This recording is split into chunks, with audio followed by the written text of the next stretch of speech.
Buenas noches, ¿cómo están? Hoy a la tarde, recién ustedes veían en las noticias, cuando Víctor Santamaría, el secretario general del SUTER y fundador de la Universidad Metropolitana para la Educación y el Trabajo, la UMET, que inauguraron hoy Lula y Cristina Kirchner, dijo cómo había surgido la idea. Dijo: es una idea colectiva, es un trabajo colectivo.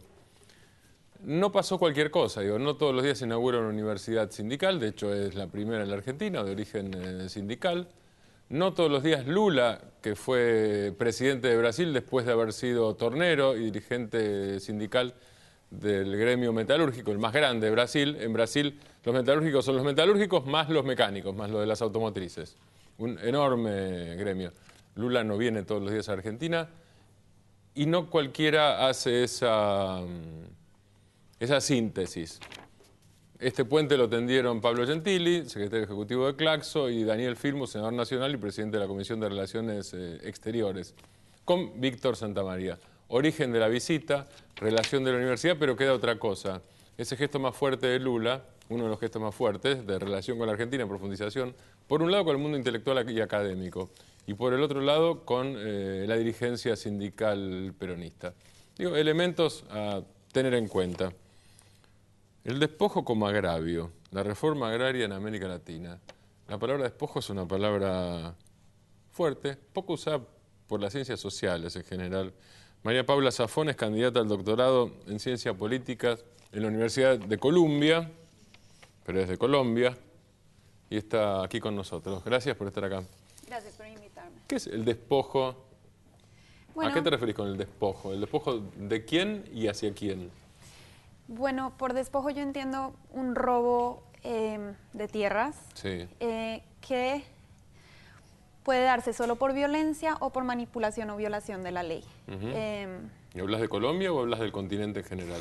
En mi tesis de doctorado, que es en el marco de lo cual hablo de este tema, hablo de varios países. En particular, comparo México, Colombia y Argentina como casos muy distintos de reforma agraria y de niveles muy distintos de despojo. ¿Y de qué época estás hablando? Bueno, me centro en las reformas agrarias de mitad del siglo XX, que empiezan, digamos, con la reforma agraria mexicana en 1917, pero tienen su auge en los años 60. Y lo que hago es ver las causas de esas reformas agrarias a fines del siglo XIX y comienzos del siglo XX, que es digamos, el primer boom exportador de la región. ¿Y cuál es la reforma agraria argentina? Bueno, no hubo reforma agraria. Ah, por eso, está bien. Ese es mi ahora, caso ahora me queda más claro. Alguna gente dice que hubo reforma agraria, ¿Y poca. ¿Sí? Bueno, en la época peronista, básicamente.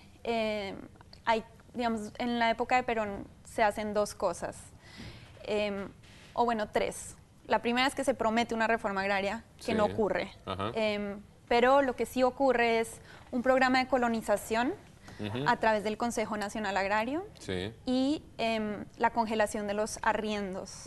Y alguna gente plantea que con la congelación de los arriendos hubo una redistribución de la tierra en las décadas siguientes. O sea, fue una reforma agraria de hecho, aunque no sea una reforma agraria tradicional. Hay quienes dicen sí. Y puede ser que esa redistribución, digamos, generara menos resistencia, porque no se tocó la propiedad de manera directa. Claro. Eso fue en la Argentina. ¿Y en Colombia qué sucedió y sucede? Porque en Colombia hay un tema que vos tocaste también, no sé si el marco de la tesis, pero leí algún paper tuyo, que es el tema de los desplazados. Sí. Bueno, y del sufrimiento de los desplazados. ¿Qué son los desplazados en Colombia? ¿Empiezan cuándo y terminan cuándo? ¿Y a cuántos abarca hoy ya? Los desplazados en Colombia existen desde las primeras violencias.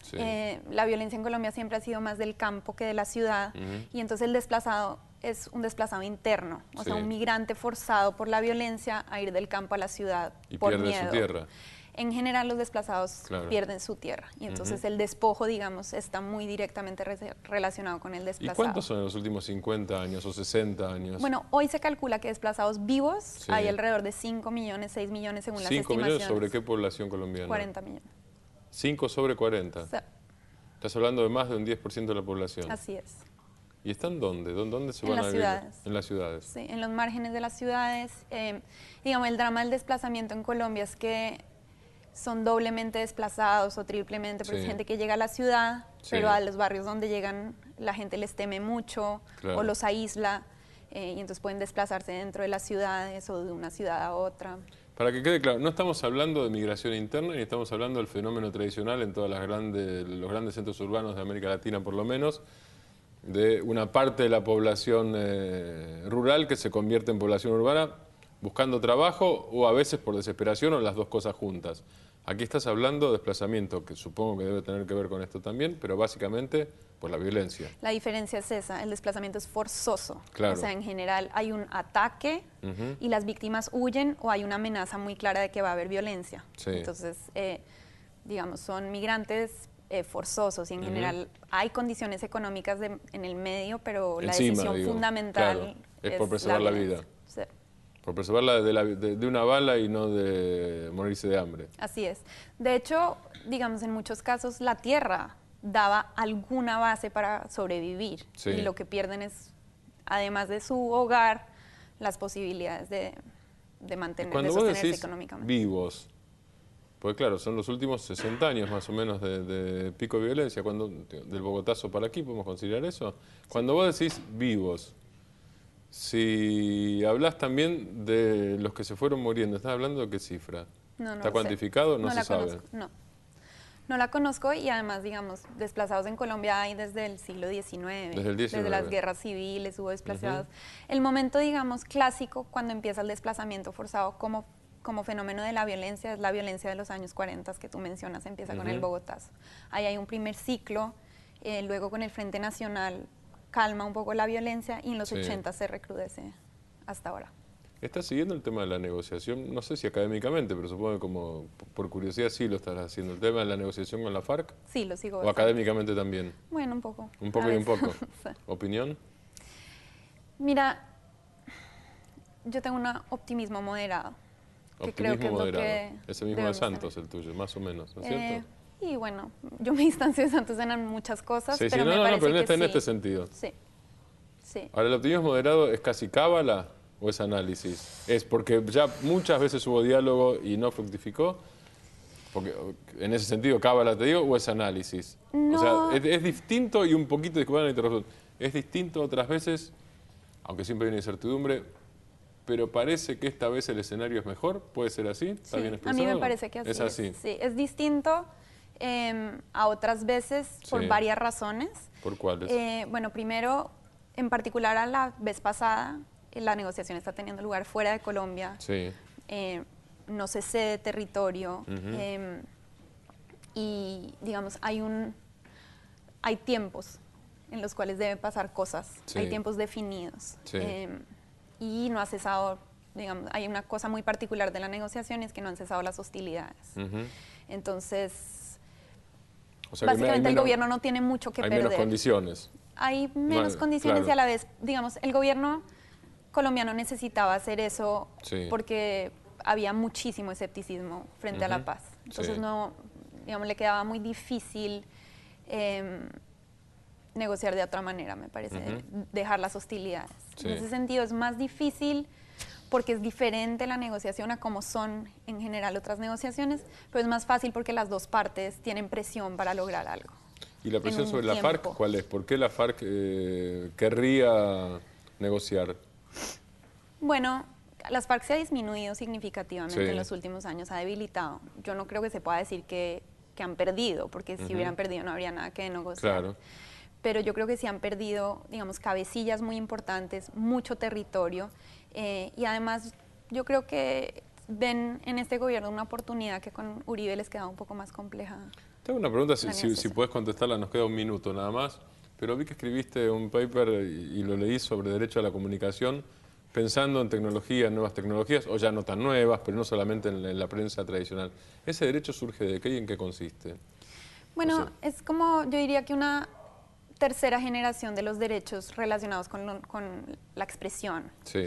Después de la libertad de expresión, el derecho, digamos, básico a la palabra libre, el derecho a la información, que es recibir contenidos veraces e imparciales, y el derecho a la comunicación es un poco acceder para crear contenidos. Y entonces tiene que ver con esta nueva ola de la tecnología, de la información y la comunicación. ¿Y se ejerce de manera...? ¿Eso tiene que ser cuando tiene que ver con plataformas digitales o con espectro? Obviamente tiene que ser regulado. No hablo de regulación de contenido, hablo de regulación de los soportes en todo caso. Bueno, todavía el derecho no existe. Yo lo llamaba en ese paper por eso un derecho emergente, sí, porque apenas se está empezando a hablar de qué se necesita para que la gente pueda tener acceso en igualdad de condiciones a los medios de comunicación nuevos. Sí. Me imagino que se necesitaría, digamos, primero la consagración del derecho como derecho, con las condiciones particulares que implica. Yo creo que sí es un derecho que aplicaría más a las nuevas tecnologías que a los medios más tradicionales. Muchísimas gracias. Gracias por estar aquí. Ya volvemos con la discusión económica.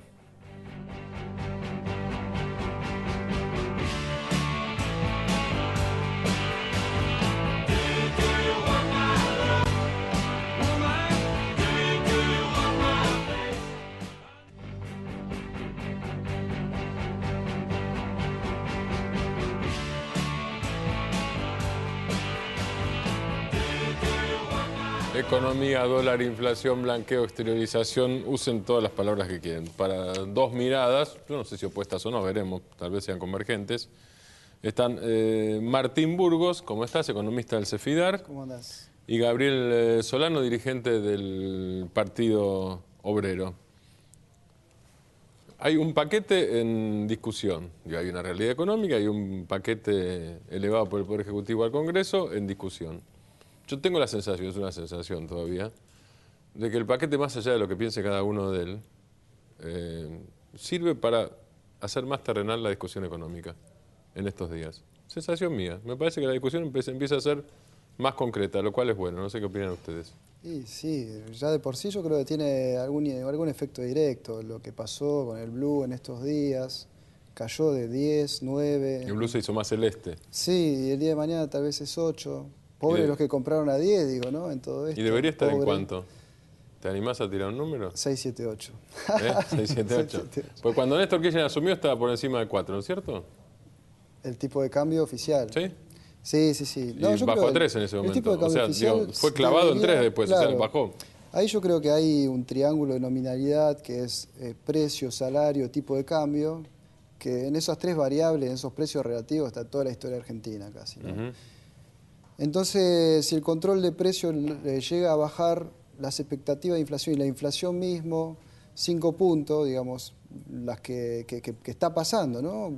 Mídase como se mida. ¿Y 5 puntos es de cuánto a cuánto? Claro, mídase como se mida, digamos, todos están dando más o menos... ¿De 25 a 20, de 20 a 15 o de 15 a 10? Y si llegamos a 15, digamos, mejor, como siempre. Bien, pero... o sea que vos decís que es de 20 a 15. Sí, yo no tengo más compromiso que con el pueblo, como dicen. No está. Pero si bajamos de 20 a 15, por ejemplo, ya de por sí los salarios van, como se vio un poco ayer, ya estamos hablando de otras pautas salariales, porque al haberse frenado un poquito los precios, evidentemente un 24 ya queda un poco mejor. Si la inflación, bueno, siempre el tema es cuánto es la inflación, pero más o menos... Sí, pero estamos si no la empata, la gana, ¿no? Los salarios. Y a partir de ahí el tipo de cambio, evidentemente, también se frena un poco. Gabriel Solano, opinión.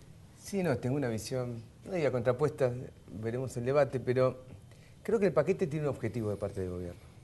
El objetivo es conseguir dólares. Sí. No importa el origen, si son bien habidos, mal habidos, quieren conseguir dólares. No hay blanqueo en pesos. Es decir, si el problema sería nada más reactivar la economía y que plata que está por afuera del sistema financiero ingrese y por lo tanto pueda permitir construcciones, también tendría que haberse blanqueado pesos y no se hizo. Sí. Se blanquean solo dólares. ¿Por qué se necesitan dólares? Bueno, por un tema muy simple. Argentina tiene compromisos muy serios a nivel internacional, ya sea por la importación de combustibles, que la factura puede insumir, se calcula, hasta 15.000 millones de dólares. ¿Para este año? Para este año, más el pago de los servicios de la deuda externa. Piensen los oyentes que del 2010 a la fecha se pagaron 24.000 millones de dólares de deuda externa. Entonces, Argentina no emite pesos, no emite dólares, no quiero darle ideas a nadie, pero emite pesos y no emite dólares. Necesita, por lo tanto... Hay algunos que tuvieron la idea estos días de nuevo de dolarizar. Pedro Pou se murió, el presidente del Banco Central, pero algunos hablaron en serio de dolarizar. Algunos se asombra, pero yo lo escuché eso, parece increíble. Gobierno, no es dolarizar, pero va en ese sentido. ¿Por qué? Bueno, porque se emiten estos bonos en dólares, los CEDIN o los otros instrumentos financieros, que van a ser monedas convertibles al dólar. Porque uno del CEDIM va al Banco Central y lo cancela por el dólar. Es decir, que tiene un estatus superior al peso. El peso no es convertible. Esto es discúlpame, vos hiciste un diagnóstico, que el gobierno hace esto para buscar dólares. Eso creo que es un diagnóstico... Bien. ¿Está mal o está bien eso? Pero puede estar bien. No, el punto es el siguiente. ¿Por qué lo hace? Está buscando dólares para pagar una deuda externa, que es impagable desde el punto de vista nacional. Se demuestra en que en el año 2005 hicimos un canje. Cuando hicimos el canje, la deuda se redujo a 125.000 millones de dólares. Canje con quita, vos decís, la quita de un piso es el 65%. Sí, pero la quita después no fue tal. Se reveló que no fue quita. Porque hubo un cupón PBI que no se contabilizaba en el momento del canje como parte de la deuda que se iba a pagar, no se contabilizó, y que en todo el transcurso de su desarrollo puede llegar a pagar 40.000 millones de dólares. O la deuda externa es de prácticamente, la deuda pública, perdón, casi de 200.000 millones de dólares. Es decir, que tenemos una deuda pública mayor que en el año 2005. Pero, Martín, ¿vos ves un problema de deuda más?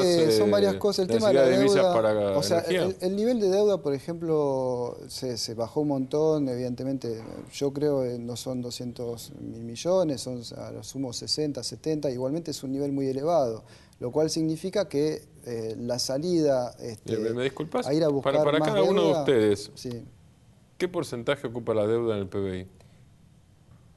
Bueno, a ver si los números coinciden. No, el punto es el siguiente. Me importa lo de los 60.000 millones. No, pues, ¿pero qué porcentaje de PBI? Hoy un 40%. Un 40%, ¿para vos?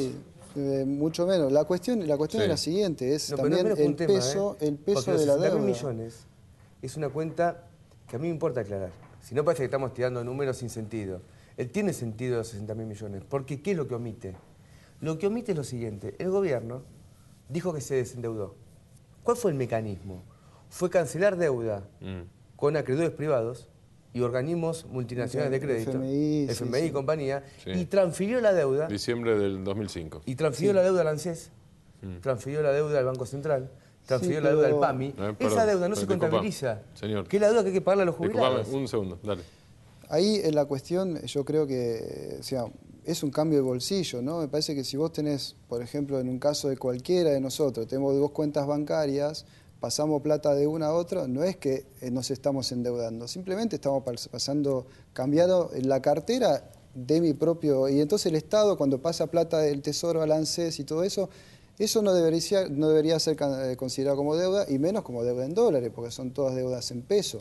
La deuda es, no tenemos la máquina de hacer dólares, lo que sí tenemos es la máquina de hacer pesos. Entonces esa deuda siempre la vamos a poder pagar, y eso, digamos, los pesos la gente la acepta porque el Estado acepta ¿Hay para vos un cuello de botella desde el punto de vista de la deuda y desde el punto de vista de las reservas? Eso me parece más allá de la energía, te decía yo.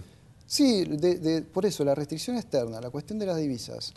Es importante, tiene razón lo que dice Gabriel, digamos, el nivel de la deuda, más allá de cómo se mide, es alto, con lo cual la salida, que se propone incluso desde algunos sectores heterodoxos a salir a endeudarse, yo no creo que sea una salida, porque ya con el nivel que hay podría llegar a ser más dificultoso, o sea, más el costo que el beneficio.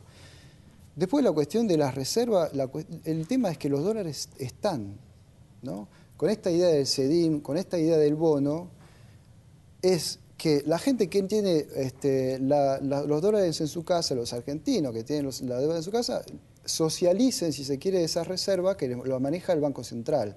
Es decir, que esa gente, hay 2 opciones para manejar el dólar, ¿no? Para defenderse frente a algún tipo de cambio. O nos defendemos todos, poniendo todos los dólares dentro de la reserva, en blanco, como tiene que ser, o se defienden unos pocos, que son los empresarios y clase media alta, que tienen de $30.000 para arriba, donde sea, las cajas de seguridad, en Panamá, no sé, donde sea, y se salvan ellos solos. Entonces, con esto lo que se trata es de que los dólares que hay en la Argentina se concentren en el Banco Central. Y no estoy hablando en términos éticos, digo, sino en términos de conveniencia. ¿Por qué no buscarían salvarse solos? ¿Qué los llevaría a no hacerlo? A ver, acá es el no pago de impuestos. Claro, se le ofrece una ganancia bastante fuerte. No solo ahí el pago de impuestos, sino lo que se gana también entre el mercado primario y mercado secundario del CEDIM. O sea, el CEDIM es una plata que, por ejemplo, si vos venís, ponés dólares en el central, te dan el CEDIM, te lo dan a 5 pesos al tipo de cambio oficial. Sí.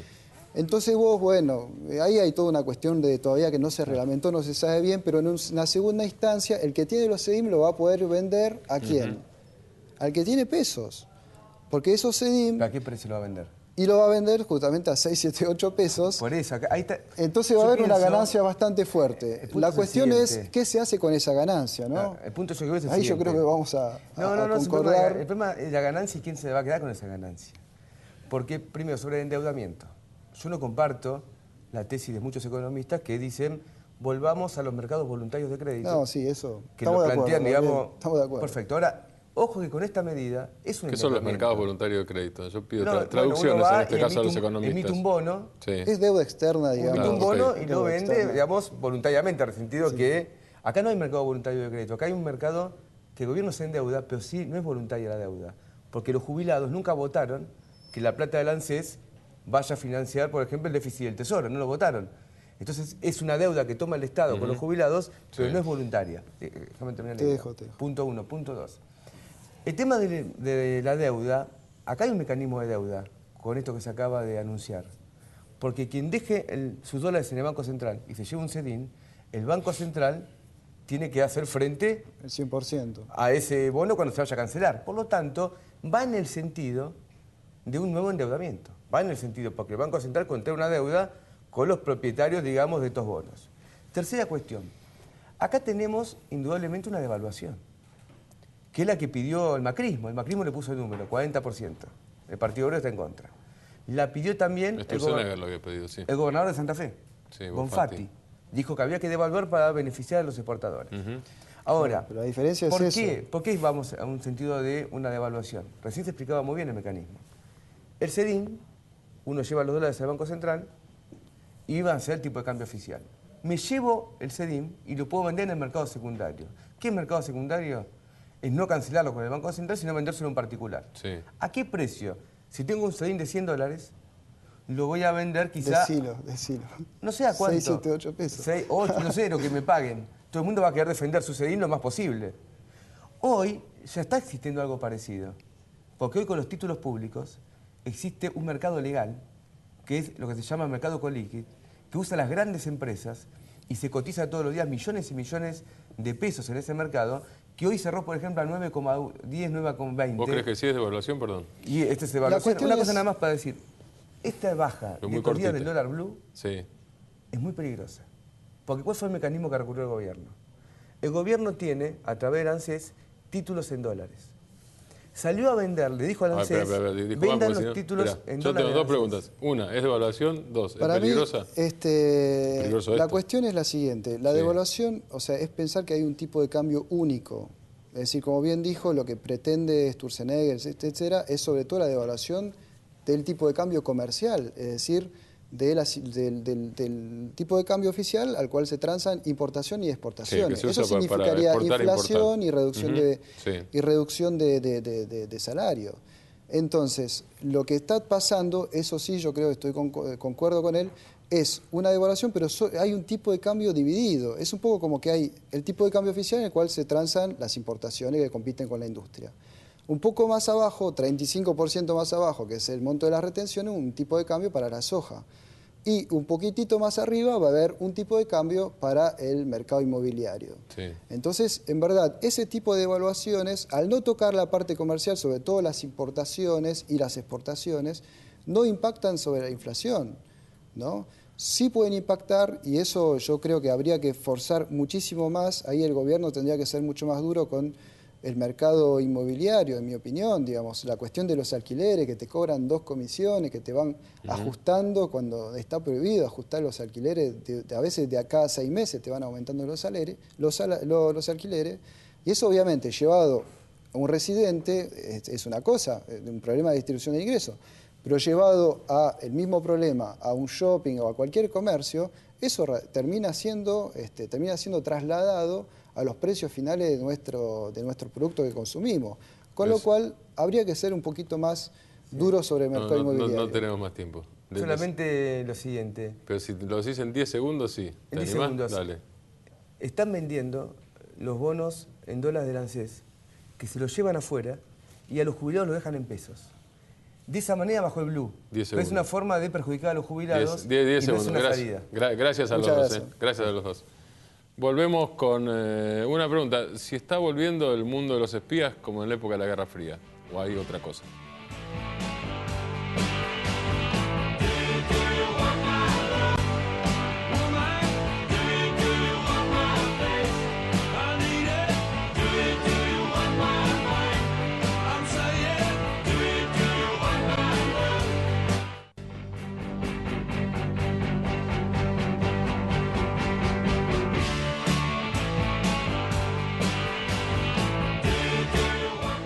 Cada vez más complejo o vuelve a ser complejo. Yo no sé si algunas cosas se repiten o no se repiten. Yo creo que las cosas no se repiten, pero a veces tienen un aire de familia. Hace una semana en Moscú detuvieron a un diplomático norteamericano acusado de espionaje. Los diplomáticos obviamente investigan, preguntan, pero espionaje es una cosa diferente. Se supone que violó determinadas reglas, por lo menos para los rusos. Y en los últimos días, en los Estados Unidos, hubo una intervención legal ya en este caso, o por lo menos legal para el gobierno, no fue un Watergate, una intervención de las llamadas y se hizo una transcripción de Associated Press, nada menos que AP, la gran agencia de noticias de los Estados Unidos. El argumento fue que el Departamento de Justicia lo hizo porque quería saber de dónde habían surgido filtraciones de la inteligencia de Estados Unidos. Los espías no se terminaron con la Guerra Fría, pero esto tiene un olor a mundo de espías. Está con nosotros Mariano Ginás. Mariano es director de cine, no de cine de espionaje, pero es un experto en el tema, ¿o sí? En este momento soy director de cine. En este momento sí. Sí, señor. Bien. Estrictamente director de cine de espionaje. Estrictamente, o sea que, estoy corrijo, dedicado al cine de espionaje. Corrijo. No solo le gusta el tema de espionaje, sino que es director de cine de espionaje, corregido. Estoy haciendo una película que tiene varias historias, pero hace alrededor de 3 años que estoy metido en el tema de la Guerra Fría ampliamente. Así que... ¿Y te interesa por qué? ¿Por qué se te ocurrió eso? Es muy difícil de decir, pero en principio me pareció que era un tema que estaba tan de modé, contrariamente a lo que parece esto, que me empecé a preguntar por qué era tan de modé. Es decir, por qué algo que había gobernado el mundo durante prácticamente todo el siglo XX, de pronto se había esfumado con tanta rapidez, ¿viste? ¿Por qué, digamos, teniendo en cuenta que el siglo XX era tan consciente de sí mismo, de pronto la idea de la guerra, de la Unión Soviética, de esa especie de permanente, de ese mundo permanentemente filtrado y permanentemente... Claro, ahí tenías dos superpotencias, hoy tenés una hiperpotencia y potencias grandes, pero bien, ahí tenés un cambio, ¿no? Pero quiero decir, hay algo con respecto a la memoria de esa época, con respecto a que yo, digamos, por mi edad, alcancé a vislumbrar. Creo que soy casi la última generación que pudo percibir la Guerra Fría, digamos, que pudo tener alguna noción de lo que era vivir en ese mundo. Y entonces, bueno, si querés, es una especie, supongo que debe tener que ver con algo de nostalgia, como cierta especie de recuerdos de mi infancia, de tratar de bucear en algo que de lo cual no encontraba rastros en el mundo de hoy. Contrariamente, por ejemplo, al nazismo, quiero decir, si uno se pone a pensar en la presencia que tiene la Segunda Guerra Mundial en la cultura contemporánea, o sea, la cantidad de cosas que se hacen con respecto... Además normalmente hablas de otros genocidios, en todo caso, digamos, ahí hay una relación, claro. En cambio, la Guerra Fría es como si se hubiera evaporado, como si eso no hubiera existido nunca, como si la Unión Soviética hubiese desaparecido y, digamos, ni el cine ni la literatura se hace eco de algo que gobernó el mundo durante demasiado tiempo. Entonces empecé como a bucear en una especie de cosa que, bueno, que es una especie de mirada personal y que tiene que ver con cierta inquietud personal, pero bueno, también es un poco hablar de la historia del siglo XX y eso me apasiona mucho. Digamos, no sé, me obsesionó. Un poco. Te obsesionó. Y el tema del espía norteamericano en Moscú, digo, no es la Unión Soviética, pero es Rusia. Digamos, es Washington y Moscú. Antes era Rusia, cuando era la Unión Soviética también era Rusia. También era Rusia, sí, exactamente. Me interesó un poco, viste, cuando empezás a investigar un poco, cuando te empezás a obsesionar con el tema del espionaje, lo primero que aprendes es a desconfiar de todo, ¿no? Esa es como la gracia del género, como una especie de idea en donde nada es lo que parece ser. Ese es como el procedimiento narrativo del espionaje. Entonces, sistemáticamente cuando lees una historia así, cuando lees una noticia que tiene que ver con eso, lo primero en lo que pensás es hay algo que no es exactamente. Que no es eso, exactamente. Entonces uno lo que piensa Obviamente vos viste El Buen Pastor, ¿no? La película. yo siento que a esta altura vi todas. Bien. Pero digo, yo pocas veces vi una película donde quede tan reflejado eso que vos decís. Sí, que es la vuelta de la vuelta, de la vuelta, de la vuelta, hasta que el propio espía en aquel momento ni siquiera sabe si se está espiando a sí mismo, si lo espían a otro, claro, nada. Él no lo sabe, el espía no lo sabe. De juego permanente con la verdad, como de puesta en jaque de la verdad.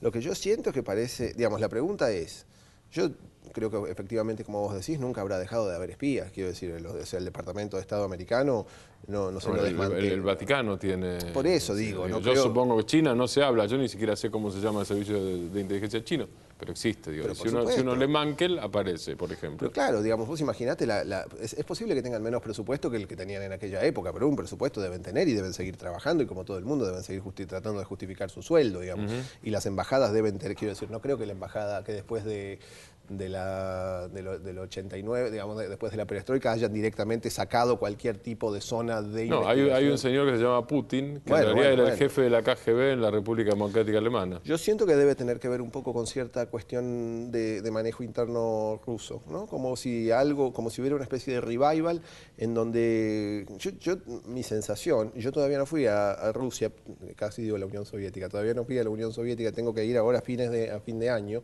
que si hago una película de espías, evidentemente hay que filmar en Moscú y hay que filmar en Siberia, no solamente en Berlín, donde ya estuve filmando varias veces, pero todavía no fui. Pero mi sensación es que existe una especie de nostalgia de la época de la Guerra Fría absoluta, es decir, como si no solamente la generación que vivió durante la época de la Unión Soviética, sino los jóvenes, como si hubiera algo que les hubiera dado sentido. Digamos, me da la impresión de que hay algo de esa especie de cultura medio híbrida que tiene Rusia ahora, que un poco está extrañando aquella época de grandes emociones, digamos, ¿no?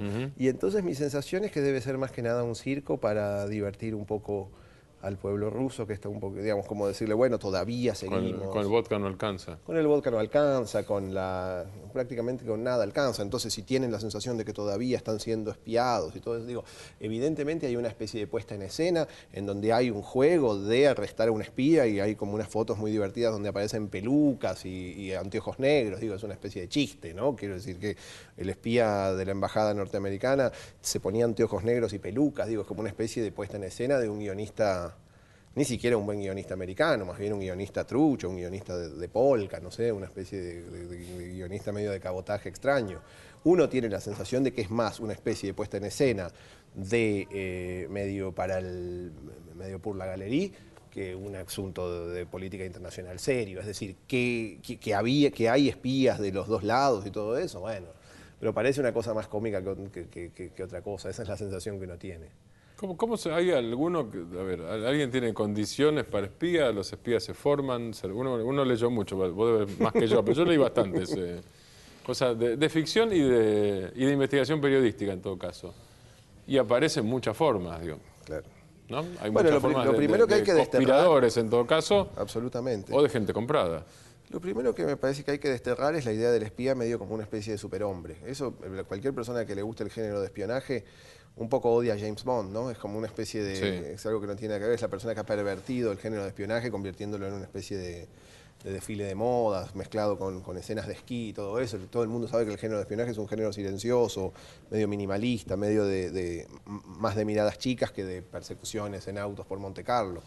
Entonces, yo no sé verdaderamente cuál es digamos, lo que hace un buen espía. Supongo que es esa especie de permanente capacidad de desconfiar de todo y de estar preguntándose todo el tiempo y de suponer que la traición es una especie de moneda con la cual se rige la vida. Un espía es un señor que se vuelve loco, decís vos. No, me parece que es lo contrario, que es un señor que nunca se vuelve loco, que acepta la nunca locura. Se vuelve loco. Claro, digamos, yo soy admirador de John le Carré, por ejemplo, sí. que es como podríamos decir, el Raymond Chandler de la novela de espionaje. Y me parece que su héroe, su gran héroe, que es Smiley, es precisamente una persona que acepta la locura como una especie de moneda cotidiana y es más una persona triste y melancólica que un loco, me parece a mí. Es una persona que tiene una visión del mundo desengañada, que espera que lo traicionen, que espera que sabe que cuyos ideales se sobreponen a la idea de que de los dos gobiernos que están, o que todas las superpotencias, que tanto el bloque que está del otro lado del telón de acero y el mundo libre son básicamente lo mismo y que de los dos lados hay personas que están haciendo su trabajo más o menos burocráticamente. Me parece que es una persona que aún desengañada, bueno, sigue jugando su juego. Más un ajedrecista que un héroe. Mariano, muchas gracias. Por favor, muy divertido venir acá para hablar de eso. Mariano Ginas, director de cine de espionaje. Lula estuvo en la Argentina, agregamos una frase nueva, dijo, no existe el político perfecto. El político perfecto en todo caso, dice, yo les digo a los jóvenes, lo tienen ustedes dentro suyo. No lo busquen, en todo caso búsquenlo dentro suyo, no lo busquen entre los políticos. El mismo Lula que dijo alguna vez, y sigue repitiendo, y nosotros con él, que la política no es un pacto de silencio porque la democracia es movimiento perpetuo. Hasta el jueves y gracias.